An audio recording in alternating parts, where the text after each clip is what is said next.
Growing up was pretty chaotic for me. I never had a stable environment growing up. We lived in some pretty sketchy, poor conditions. Drugs and alcohol, a lot of people that you wouldn't consider role models played a huge part in the environment that me and my sisters were raised in. So that was just our normal. My drug and alcohol use began in my early teens. I think it started because it was something I saw every single day, and it just felt normal to do.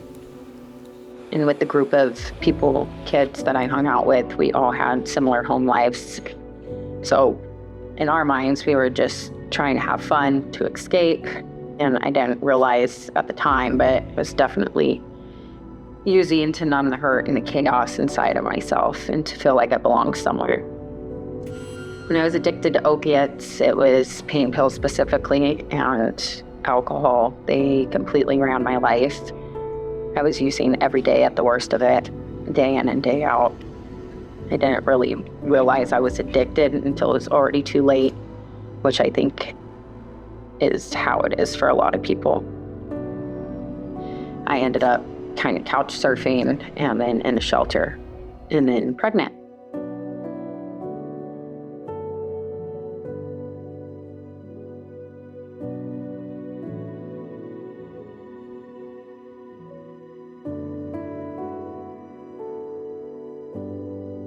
Finding out that I was pregnant with my son changed everything. I owe every bit of my sobriety to wanting a better life for him. I told myself, if I'm going to be a mom, then I have to get clean. I have to do this differently than how I was raised. When I made the decision to get off opiates, I reached out for help. I told myself that this was it, and I'm happy to say that I've never looked back. I haven't touched opiates since. There's just no option for me because it's a slippery slope and I refuse. Alcohol was different. I didn't see it as my real problem back then. So I continued to struggle with it on and off for years. But now I'm just about to hit 1 year full sobriety from that too. I'm pretty proud of that because that one was the hardest. And I think it's definitely a gateway.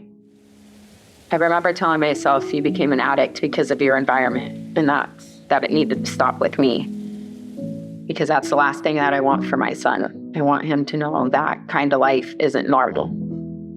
Discovered that life is so much better sober. I want him to have what I didn't have growing up, opportunities, presence, security, stability.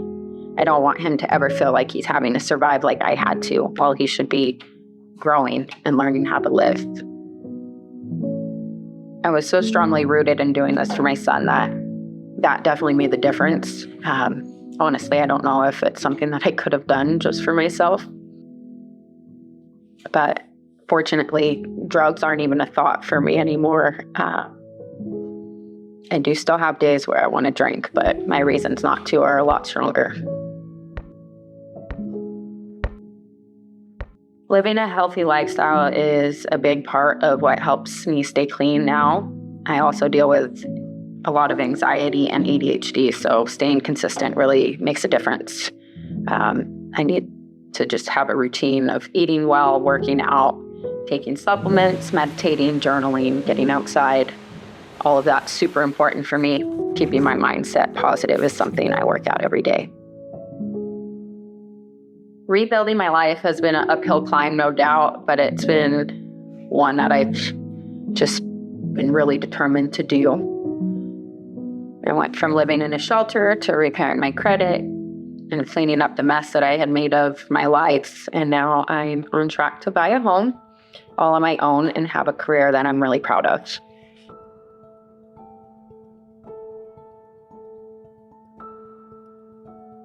During COVID and while becoming a single mom, I knew I needed something flexible, something I could schedule around my son's schedule, and something that could actually provide for us. I started my career at Keller Williams, and I'm still there today. The training and support for new agents is unmatched. I actually help with training. I think that's pretty crazy because I hate talking in front of people. But it was not easy. It took me 8 months to close my first deal. I was juggling multiple jobs to stay afloat while trying to build a business from the ground up. The fact that people trust me with their home journey is truly an honor, and coming from where I came from, it's crazy to me that they do. I'm in my 4th year now, and I'd like to think that I'm doing pretty well, but I've definitely white-knuckled it the whole way and told myself there was no other choice. Honestly, everything I've done this far has been for my son, but through that, I've become someone that I'm proud of, and that's not something that I'll ever give up for anything or anyone. If you're struggling, I want you to know that recovery is possible. You just have to want it bad enough. You have to want better. You have to find your why. I was lucky. I was given mine. I don't like to think where I'd be if I hadn't. But even if you aren't, you don't have to be a product of your environment. You can get out. You either learn from it or you become it, and that choice is yours. My biggest hope is to lead a life that my son can learn from, to give him the tools he needs to thrive. I want to keep growing, and I want to live a life that's bigger than anything I ever imagined when I was at my worst. Breaking generational curses. That's the legacy I'm building.